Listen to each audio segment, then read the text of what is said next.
கேட்டதுல பிடிச்சது. ஒரு தங்கத்துக்கு வடிவம் கொடுக்க இரும்பு சுத்தியால தான் அடிப்பாங்க. அதே மாதிரி ஒரு இரும்புக்கு வடிவம் கொடுக்க அதே இரும்பு சுத்தியால தான் அடிப்பாங்க. ஆனா தங்கத்தை அடிக்கும் போது சத்தமே வராது. அதுவே இரும்பு அடிச்சா டங்கு டங்குன்னு அதிகமா சத்தம் வரும். அதை பார்த்துட்டு இந்த தங்கம் இரும்பு கிட்ட போய் ஒரு கேள்வி கேட்டுச்சான். நண்பா, உன்னையே இரும்பு சுத்தியால தான் அடிக்கிறாங்க, என்னையும் இரும்பு சுத்தியால தான் அடிக்கிறாங்க, நான் அமைதியா தான் இருக்கேன், ஆனா நீ மட்டும் ஏன் ஊரை கூட்டுற அளவுக்கு கத்துற அப்படின்னு கேட்டுச்சான்.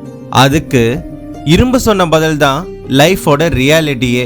அதுக்கு இரும்பு சொல்லிச்சான், மச்சான், ஒன்னு அடிக்கிறது ஒரு இரும்பு, உனக்கு சம்பந்தமே இல்லாத ஒரு ஆளு. ஆனா என்ன அடிக்கிறது என் சொந்த இனம், வேற யாராவது அடிச்சா கூட வலிக்காது.